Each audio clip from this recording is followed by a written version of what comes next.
Okay, so let's start with this. Hi everyone. Welcome to the rendering technologies of Crysis 3, our latest game, which I'm sure you guys heard has a lot of graphics. So my name is Tiago Souza. I'm the Crytek's R&D principal graphics engineer.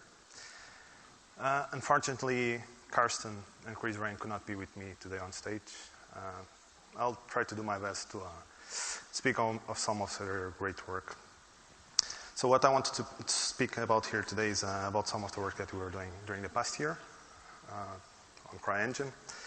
And essentially I've picked 5 topics for you guys today about some of these updates, and I hope you like them. So essentially it's deferred rendering updates, volumetric fog, silhouette parallax occlusion mapping, massive grass rendering, and anti-aliasing. Could we turn down a little bit the lights, please? Okay, thank you. Okay, so each of these topics actually would deserve a separate talk because it has so much ground to cover, but I'll really do my best to share clearly the foundations and the concepts behind them. And before we start, I hope most people here are actually familiar with CryEngine style rendering.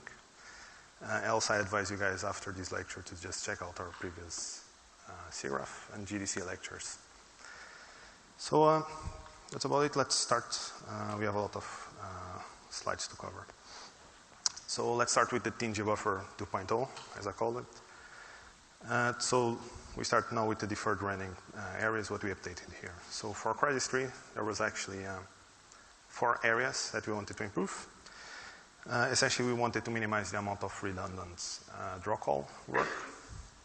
One of the big flaws from deferred lighting, I guess you guys know, is the requirement of additional shading draw call. And we wanted to get rid of this inefficiency. And it's also particularly important if you are doing some proper MSA rendering. Okay, so another thing we wanted to improve was finally support proper glossiness on alpha-blended surfaces that we might add to the G-buffer. So this can be like decals, terrain layers, and such. And if you notice it on Crysis 2, actually, all of these had a fixed power factor, and it was not really that good. So we wanted this time around to be able to use a nice gloss map in there to have some nice surface variation. One thing that was clearly that we had to do at the beginning of the project was we needed to have tons of vegetation on the screen. So this would be like vegetation covering buildings and massive amount of grass and things like this. So we needed to tackle somehow translucency for every deferred light source, including the sun, of course. Last but not least, we had to be multi-platform friendly. And what I mean by this is that for Crysis 3, we actually had the smallest full-time technology team. For example, it was just 2 rendering guys in Frankfurt. So we had to aim at, we had to be very careful picking our fights in there.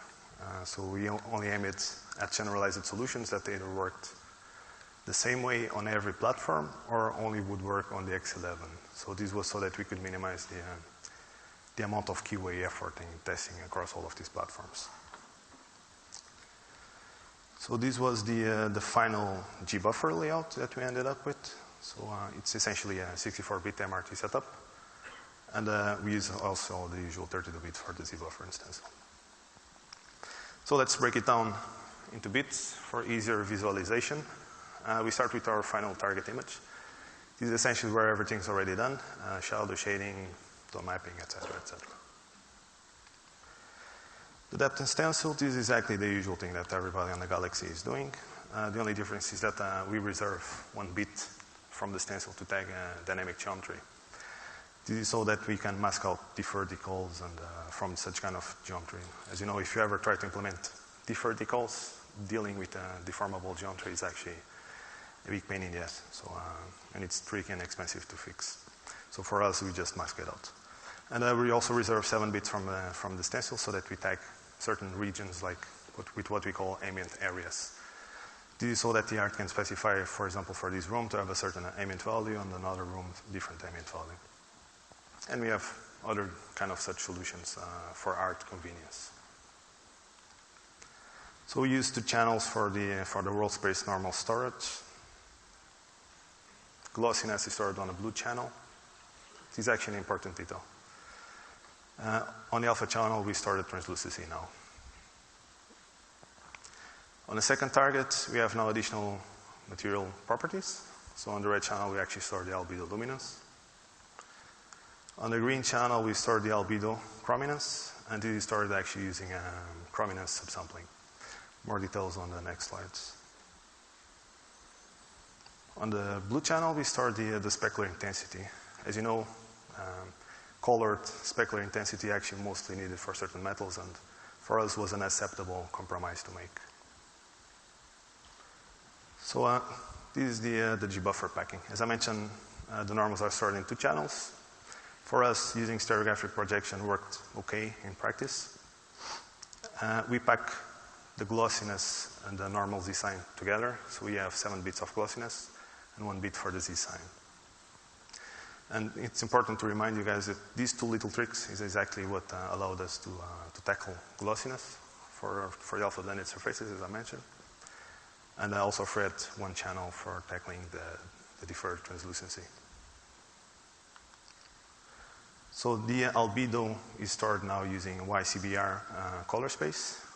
This might look actually like a lot of instructions, but it's fairly cheap in practice, just a couple of values. And this is stored on 2 channels via chrominance subsampling.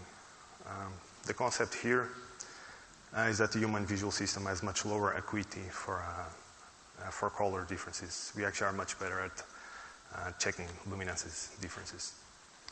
So what this means in practice is that we can store the chrominance at much lower frequency. And several packing schemes that exist. This is exactly nothing new. So hybrid deferred rendering, as we called it. This is actually an old idea from the beginning of Crysis 2 times, way back in 2008. Back then, we didn't really notice much benefits of doing it this way, but I guess likely because the levels were super simplistic. And the concept here is to use deferred rendering on everything that is actually deferred compatible, and the rest is to process it as forward rendering. So any shading model that we might not support via deferred, we do it using forward rendering. So going step by step, we still do the usual deferred lighting, as we already presented on the CryEngine 3 rendering techniques back in 2008-11. The only difference is now the light accumulation buffers are using a more bandwidth-friendly format, so the 32-bit targets in there. Consoles is still exactly the same thing. Precision was actually sufficient for us because the material properties at this stage are still not really applied. So you mostly need such kind of precision when you are already applying these material properties. The deferred shading is applied essentially as a deferred composite pass. So you have 1 full screen pass when you are doing with the light accumulation. And this is where you apply all of our material properties in essence. So for more complex shading like hair, skin, and such, we still have to process the usual forward passes. And this little trick is essentially what allowed us to drop almost all of the forward passes that we were doing before.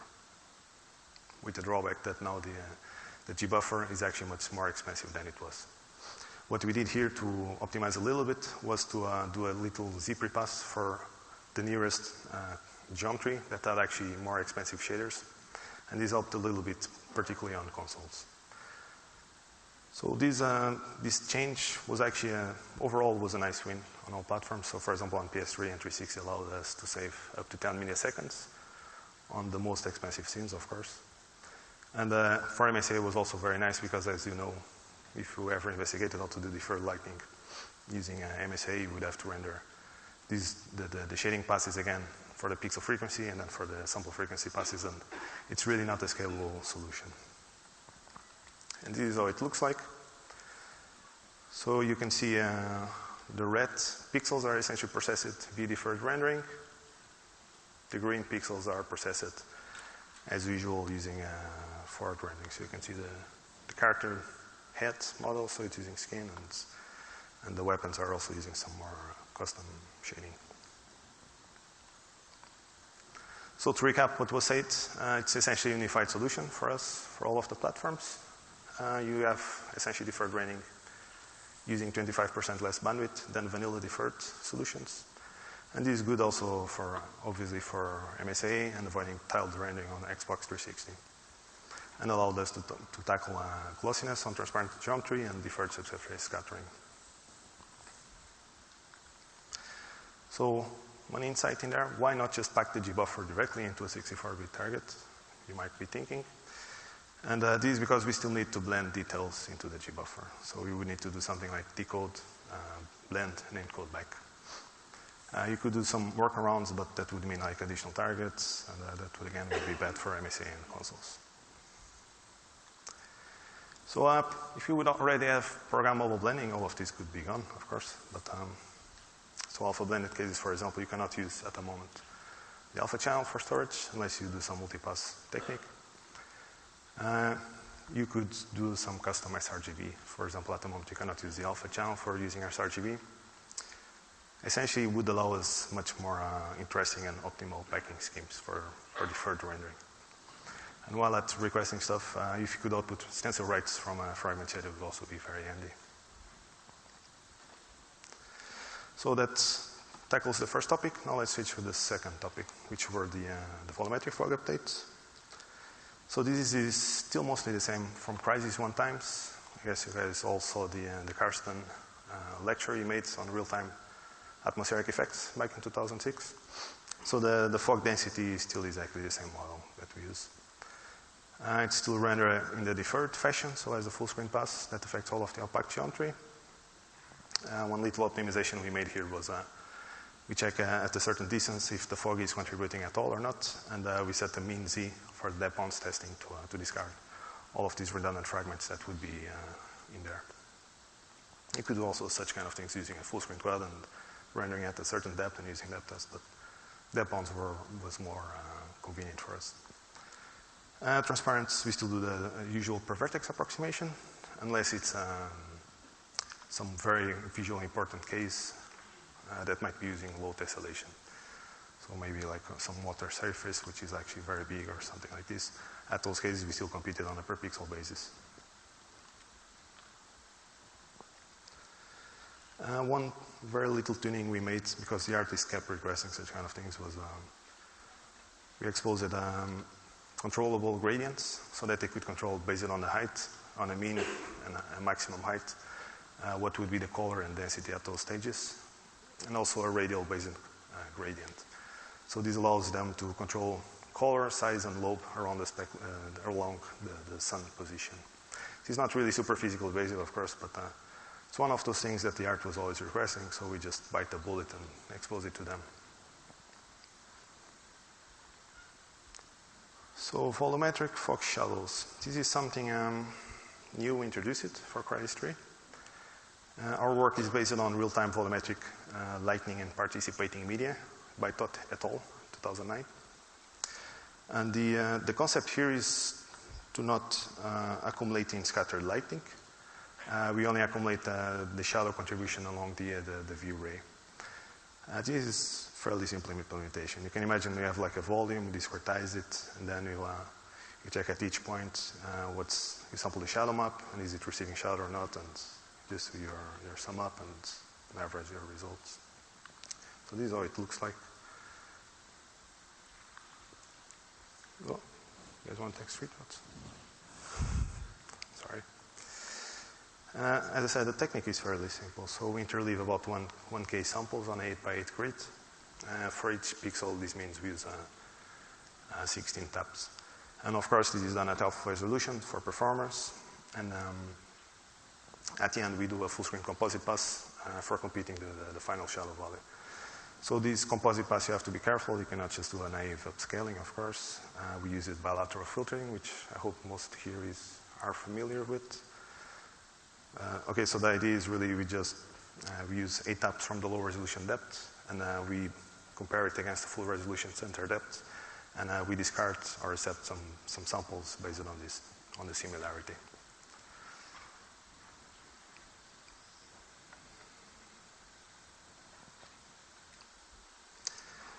Of course, you cannot do this for the entire galaxy, so we specified what's the maximum view distance range so that the art can tune it better. We also make some additional information here, like the cloud shadows and such kind of things. So the couple comparison screenshots. You can see with the naive upscale, on the little tiny details, it looks a bit blurry.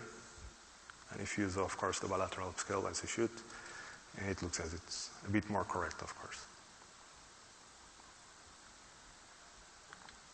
Okay, so the next topic, it's the silhouette parallax occlusion mapping. And essentially at the beginning of the project, we were looking for alternatives to tessellation-based displacement mapping. Most of the, we investigated several solutions, but most were not really practical for production. Some of them needed like object space normal maps or separate shader for fins and shells, and was not really what we were looking for. So the final implementation, something that caught our eye was the interactive smooth and curved shell mapping by Jesk et al. 2007. And our current implementation is actually based on this work. So essentially, it's based on the principle of barycentric correspondence, which allows us to trace a ray in object space and map it back into texture space. So imagine if you have like one triangle, and if you would extrude it, it would allow you to compute what's the barycentric coordinates on this interior prism at any location inside of it. So if you go step by step, what we do in here is essentially, so we just transform the vertices and extrude them on the vertex shader side already. So we want to avoid as much as possible doing heavy computation on the geometry shader side. So on the geometry shader side, what we ended up doing is we just generate the prisms and set up the clip planes. One little note to the hardware vendors on the room, if you could emit per triangle constants would have been nice. I'm told that on the X11.1 we could actually output this UAV output. We never tried, but if you want to try it out. So the last stage is essentially the ray marching stage. So we just compute the intersection of the view ray with the prism in roll space, and we translate it back to texture space via barycentric correspondence.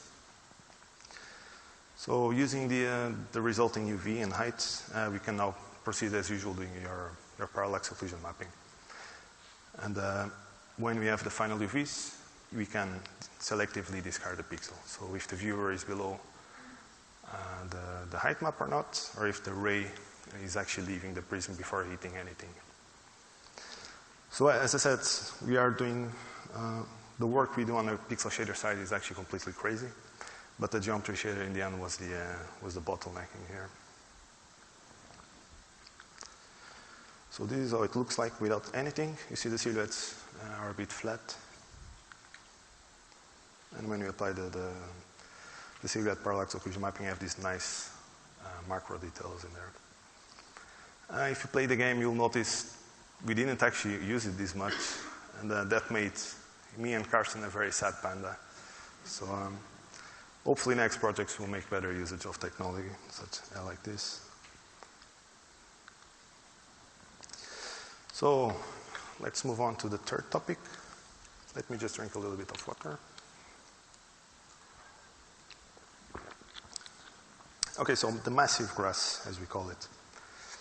So at the beginning of Crysis 3, one of our initial goals was we want to have everything on the screen moving. So grass, cloth, vegetation, etc. But moving via physical simulation, not just some simple vertex deformation on the shader side. I actually have a video in here. I hope I don't mess up because I have an history of messing up videos.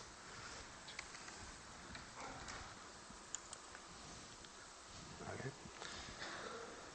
I guess I'll show maybe this one.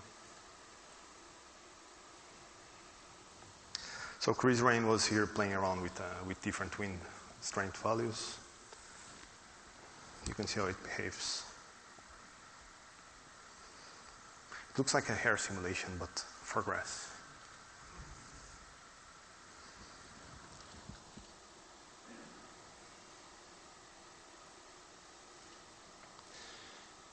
Maybe I'll just show one last one.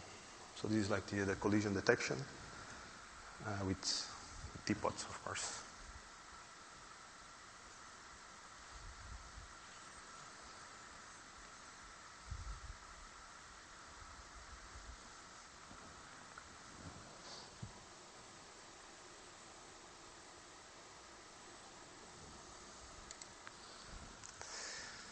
Okay, let's move on. So what you saw essentially, each grass blade instance is a chain of points held together by constraints. We use distance and bending constraints to try to maintain the local space response angle per particle. And in the end, what we do is just essentially a particle system simulation. Whenever there's like some physics collision, sorry, sounds like some feedback going on. Whenever there's like some collision happening, we convert the physics proxy geometry into a small sphere set. So we approximate the collision just using spheres, sphere and line collision. We don't do any stable collision handling. We actually just overdamped the instance. If you notice on the teapots colliding with the stuff, it essentially just started bending and stopped animating at all. So there was no physics per se, let's call it like this. Everything is applied into vegetation meshes via software skinning.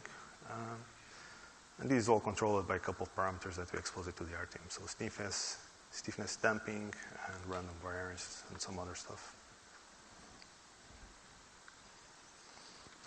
So if you can see anything at all, you see the small lines is actually where we do the simulation per se. I made here a very exemplative image. So the nanosuite walks into something, and you see it starts bending. So you see the nanosuite guy is actually approximated with just 2 spheres for simplicity. So how do we render these in a performance-friendly way? So one patch results in n meshes. So you essentially just merge as much geometry as possible in one go. So depending on the number of different materials, you might end up with more meshes in there, of course. So we group these into 16 by 16 by 16 patches. And this is volumetric because we don't just do such simulation on the terrain, but also everywhere on the world.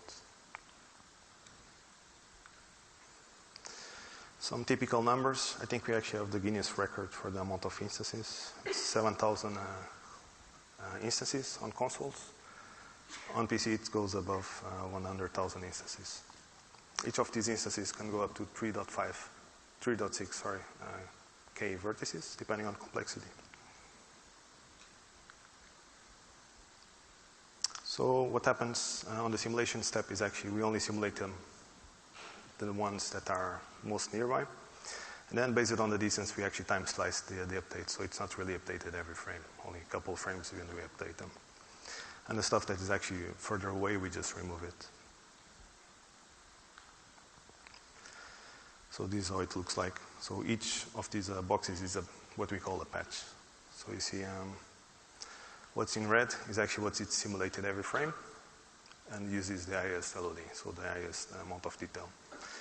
If you notice the stuff on green is actually where we do the time slices update, and it's actually using lower detail, so there's no shadows, but I guess you guys don't even notice from those screenshots, but essentially it's using lower quality rendering back then.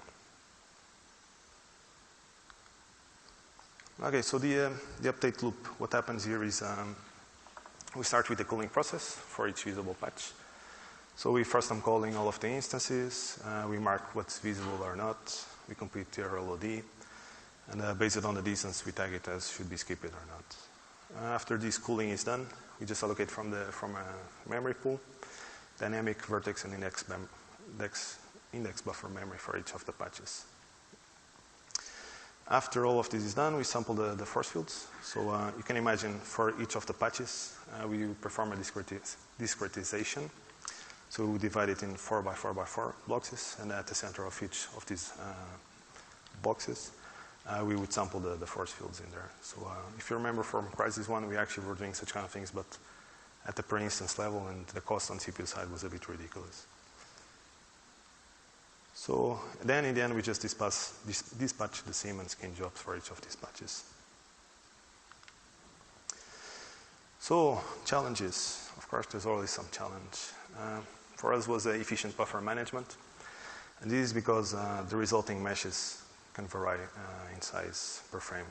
And this happens because depending on where you are looking at, there might be more or less vegetation, or if something happens, the result is always different. Our initial naive implementation from Crysis 2 times actually resulted in very bad performance. And we frequently run out of VRAM on consoles due to memory fragmentation. The solution we ended up with is actually inspired on a great work from John McDonald. Don't Throw It All Away, 2012. We essentially maintained large pools for dynamic index and vertex buffer. Each maintains like 2 free lists, usable and pending. And each item on the pending list is actually moved to the main free list as soon as the GPU query guarantees that the GPU is done with this pool. So some numbers for you guys. We used 1.3 megabytes on consoles, while on PC we go up to 16 megabytes pools. So challenge number 2, efficient scheduling. So essentially each of the patch instances are divided into small groups, and we kick a sim job for each of these group in the main thread. During the draw primitive on the run thread, we actually have a blocking wait on for sim job. And this job is actually considered low priority. So it means any higher priority jobs actually run before on the work queue. And of course, it was important for us to avoid unnecessary copies, and we just came directly to the final destination and reducing as much as possible bandwidth in there. So some more numbers for you guys. We end up using about 15 milliseconds on CPU side on PC, and up to 600 jobs on the worst case scenario. So don't be scared. And on Xbox 360, we use up to 16 milliseconds on 800 jobs. On the PS3, 10 milliseconds and up to 400 jobs.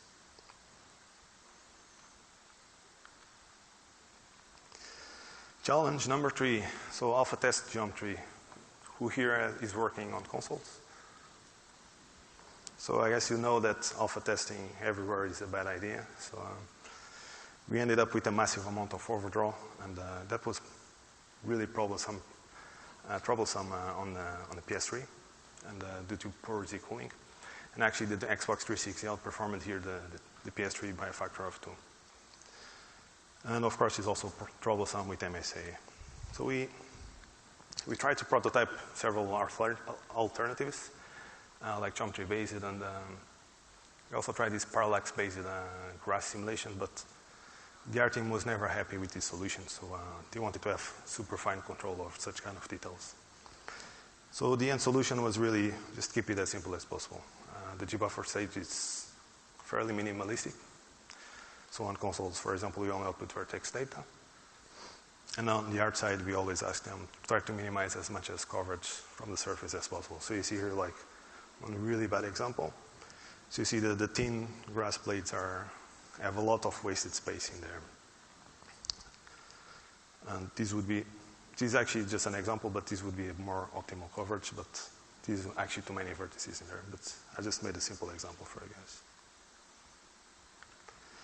So let's start with the final topic I wanted to talk to you guys, which is essentially anti-aliasing.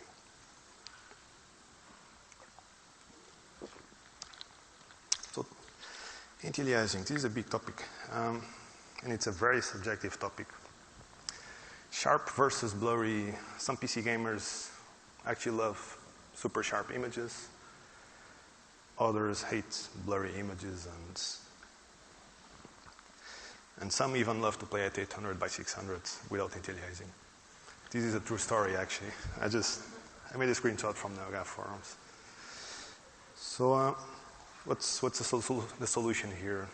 Essentially, we learned a really important lesson on Crysis 2. Just giving one option to the gamers makes them really hangry. So we just went and give them as many A options and just let them pick whatever they want.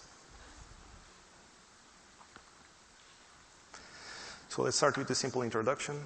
for you guys, some of you that might not be familiar with deferred MSA.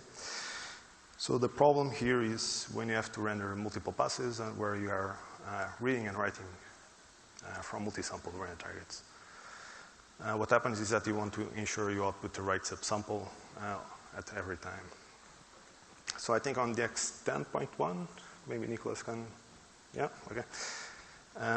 On DX 10.1, SV sample index and SV coverage value semantics were actually exposed, which allowed us to essentially solve the deferred MSA problem via multi-passes. So for the pixel and sample frequency passes. So SV sample index essentially just forces the pixel shader to execute multiple times for each subsample. For each subsample. So if you have 4 times MSA, it means the shader will run 4 times. And the SV sample index also provides you the index for the current subsample that's being executed. And using this index, of course, you can just load the right subsample from your multi-sample random target. And the SV coverage essentially provides you the pixel shader what are the subsamples that are covered during the raster stage. And you can also modify it and make your own custom coverage mask. So you can make fancier things like some LOD dissolving or some selective alpha test separate sampling. If you guys remember this cool trick from Alex Evans for a Little Big Planet where you render like one surface you didn't output anything and the other one was still doing some shading, and you can do really such kind of tricks. You just have to be creative. So this is essentially the foundation for almost all of our supporting anti-aliasing techniques. And as you saw, it's like one slide, super simple theory. But in practice, it's actually a big pain in the ass, I have to say. So at least for fairly complex deferred Bayesian engines. So the disclaimer here is that non-MSA friendly code accumulates really, really fast if you are not careful. And it breaks really regularly whenever someone on your team adds some new technique and it doesn't really think about what are the implications for the MSA. And this is something that actually we'll be enforcing by default on our future engine versions. Okay, so what's the deferred MSA rendering flow? Let's call it like this. So we start with the gbuffer output, and then after the gbuffer generation, we do a custom MSA resolve. And this is essentially where we output sample 0 into non-multi-sample targets. And that we ended up using for lighting and other MSA-dependent passes. So whenever we do a pixel frequency pass, we use this resolved target. On this exact same pass, we also we create a subsample mask. And the concept here is you tag what are the regions on your screen that actually need to be processed at a subsample frequency. So we ended up doing such kind of, for these we just reject, we check what are the samples that are similar or not, and we set the masking here. So does it need to be processed at sample frequency or not?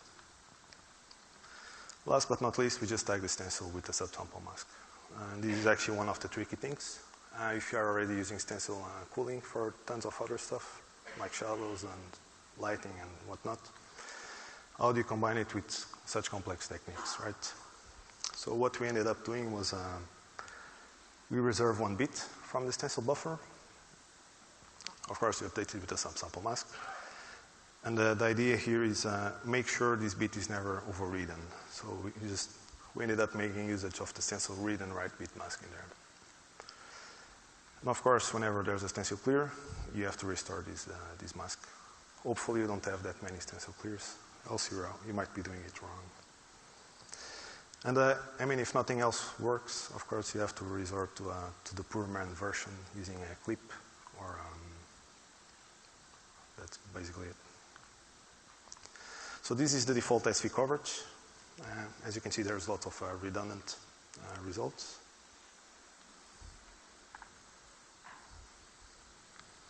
This is with the custom per sample mask.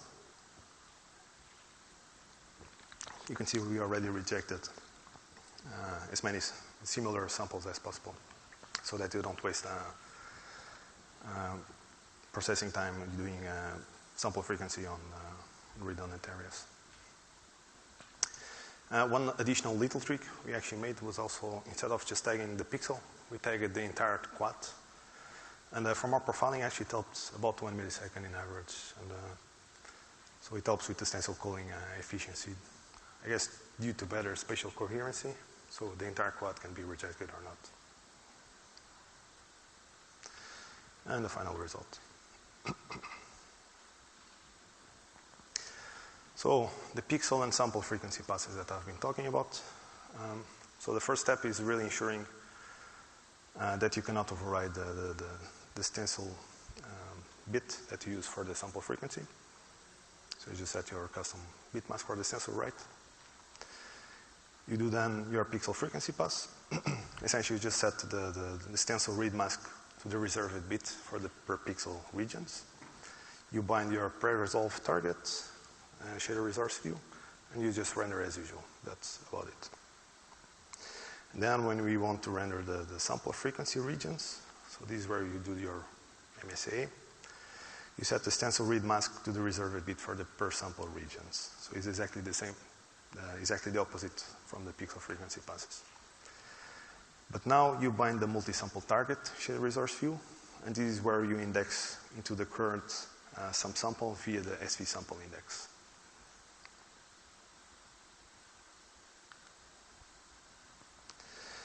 So alpha test is actually a special case. The default SV coverage only applies on triangle edges, as you know. The solution here is to create your own custom subsample coverage mask.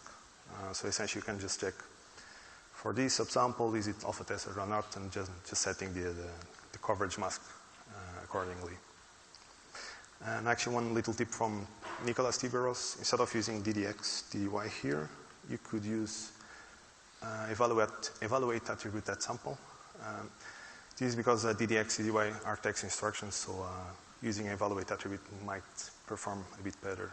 I didn't have time to test it before coming to GDC, but yeah. Okay, so I hope you can see on this projector, else make sure to check it at home. So this is with the alpha test super sampling disabled. You can see there's tons of checkings, I hope.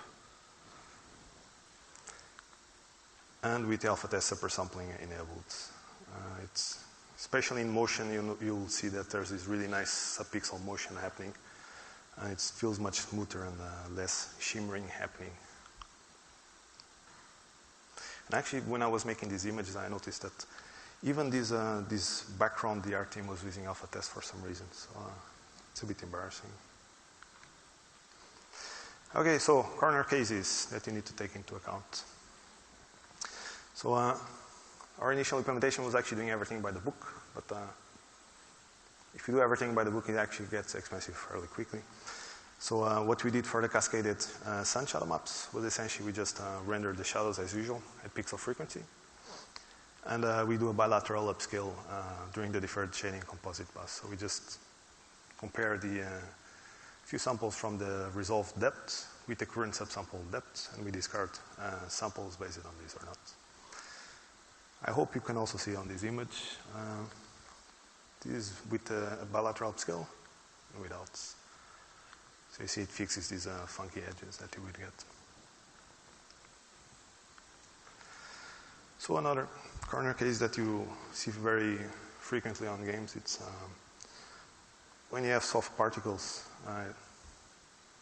you always have these strange silhouettes across geometry. And this is because soft particles are actually accessing the depth. So again, if you're accessing potential multi-sample targets, you need to be very careful. The usual recommendation here is to use per sample frequency, but that is actually super slow on real-world scenarios, at least for us it was. What we ended up doing was during the custom resolve stage, we output also a max depth from all of the subsamples. And that ended up working out quite okay, most of the cases. And n times faster, so if it would be like 4 times MSA, it would be like 4 times faster, of course. So I hope you can see on the bad image, there's like these funky silhouettes, and on the good, there's no crazy silhouettes. So one word on MSA friendliness. So what are the usual suspects of MSA and friendliness? So this always boils down, at least from my experience, there's no AA at all happening, or you have these weird bright or dark silhouettes across the geometry. Actually, this is one case that we found out like 1 week before shipping Crysis 3. There was like this rain scene on the first level that I had never played before.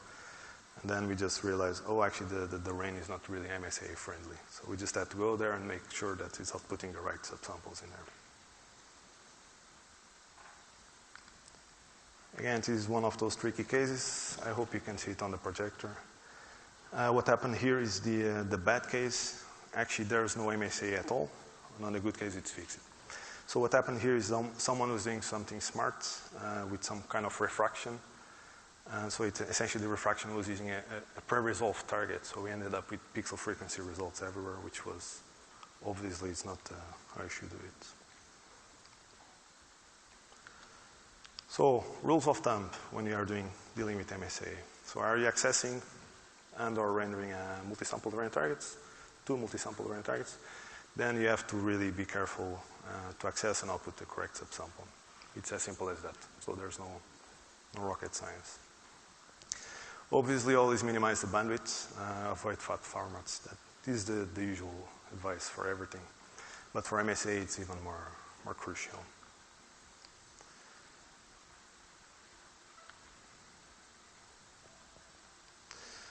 So I think I'm actually almost at the end. I'm running quite quick. So MSA correctness versus performance. So our goal was actually a correct implementation from the engineering perspective, and also aiming at quality over performance. So of course, this doesn't give the best performance, but you can always cut some corners if you want to have better performance in there. You can just, instead of using alpha test per sampling, you can just use alpha to coverage, or you don't use alpha test anti-aliasing at all. You can also just render the opaque passes with MSA. After these, you would render the alpha blended passes without MSA at all. This is what most games these days are doing, as far as I know. One thing to keep in mind is that if you are doing ACR rendering, it means the tone mapping is happening implicitly post-resolve. So this means that in high contrast regions, you actually lost some details already that you cannot recover. And one little request to hardware vendors, if you could get access to specific hardware capabilities, such as EQA or CSA, would actually be super handy for smarter anti-aliasing combos using less bandwidth. And that's about it. So what's next for CryEngine? Finally, at least from my perspective, a big generation leap is upon us. So I don't know about you guys, but I'm really tired of chasing kilobytes of memory on consoles and having our team making custom assets for 10-year-old hardware. It's really not a very productive way of spending your time. So in 2 years' time, if you use the Moore laws, the GPUs will be at about 16 teraflops of power and a ridiculous amount of memory. So you can extrapolate what we'll be able to do without having an 8-year-old console slowing down progress. One thing I think it will be interesting, it's 4K resolution if it becomes a standard. I think it will bring some interesting challenges and opportunities for us. And I'm still not done. I would like to make a call to arms here. We still have a lot of problems to solve. If you come from a console background, and if you are used to using 360 peaks and GPad, all of these really nice tools that have evolved for more than 5 years on consoles, if you use it and compare with the PC GPU profiles, you see there's still some work to be done. There's still some room for improvements. And I have this vision that I would like to see really a unified GPU profiler working great for all of the hardware vendors at some point. Is anyone here from Microsoft? I frequently, during Crysis, 3 times bumped into some missing documentation on the X11. I can give one recent example. There was something I was trying to fix. I was accessing the stencil directly on the shader. Just because I missed some semantic, it was not working at all. And there was literally no documentation on this. And, yeah. So we waste quite a lot of time doing such kind of things. And while at it, have you heard about the X12 yet? Or? Okay. And last but not least, one challenge for you guys. I think there's still no really great real-time global illumination. I mean, this is something we'll be investigating a lot. I keep seeing sparse voxel trees research, but if you think about on a scalability perspective, you always have to simplify a lot so that it can run on potential next generation hardware, and the quality in the end is not really that what we are looking for. So I think we can do still more interesting stuff. And this is an area where we are researching into. And real-time reflections are still not there. I mean, you have planar reflections, you have cube-math reflections, you have screen space reflections, we have billboard-based reflections, but we are still really lacking something disruptive, something that really looks more what we would expect on the movie industry. So it's one challenge for you guys. It's something that we'll be researching, but also make it happen from your side. So that's about it. I would like to make a really big special thanks to Nicolas Tiberos for inviting me to be here. And to make it shorter, I just thank to the entire Crytek team. There's too many people to thank. Before ending, we are hiring. We are always looking for people, especially graphics engineers. If you want to make part of a new potential interesting project that we are working, just make sure to come talk with me at the end. I don't bite. Yeah, that's about it. If you have questions, I'll try to answer as best as I can.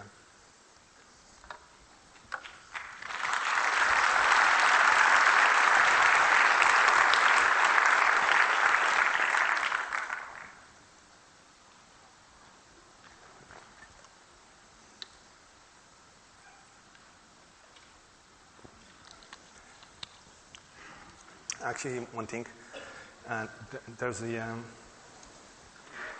coffee break after this, so just take your time there, and then we return at 4:40. Hey, just a quick question. So I understand why you did your graphs the way you did for console. I'm curious as to why you guys didn't leverage compute for your graphs on PC. So the question was why we didn't use compute for RAS simulation.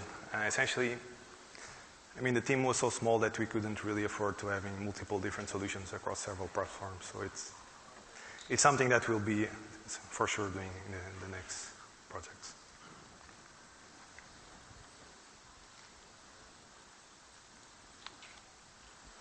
Any more questions?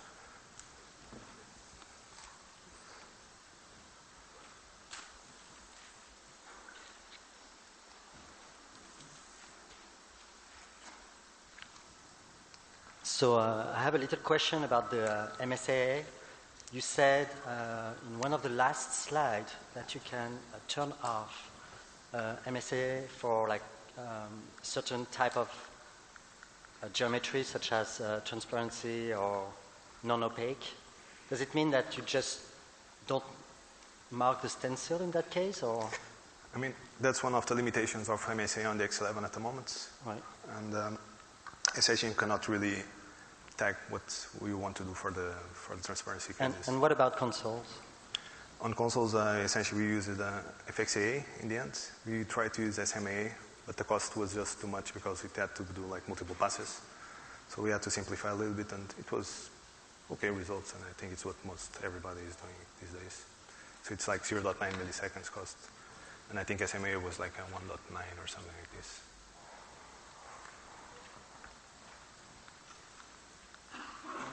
One quick question. I was always curious about deferred shading. Have you guys ever considered using multiple materials in the same lighting pass, like dynamic red branching in the pixel shader? I was really curious about whether or not this is a common practice and whether it works well. So the question was about deferred shading, if you ever consider to use multiple materials on the same shader using dynamic branching or not. I mean, the way we address it is actually if there's like some complex material that is not full deferred compatible, we do this additional forward pass. On PC hardware, and I mean on consoles you can also do it, but you have to do like a lot of stencil magic.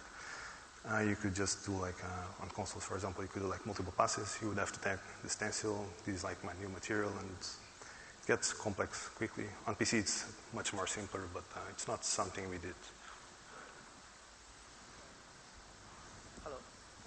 I have a question about the Abido. You use YCBCR. Why you use it? What's the benefit we can get? I'm sorry, could you repeat the question? In Abido, you use YCBCR. What's the benefit we can get if we use it?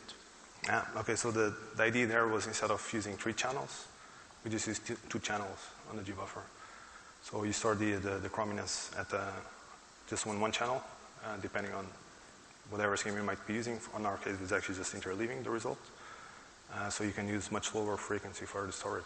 So it allows us to have still 1 free channel.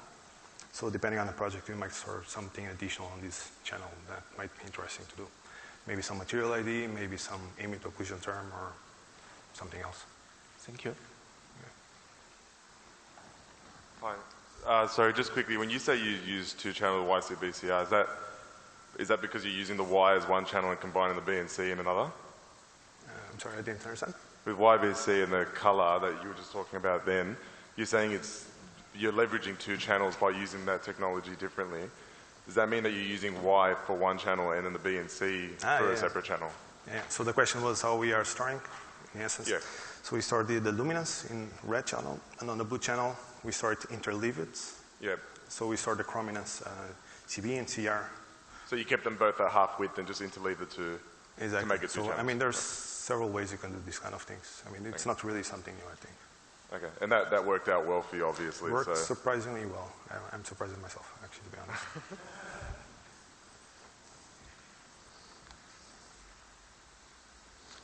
So I think we're done with questions. Thank you very much for your time. And don't forget to pass if you're looking for a job.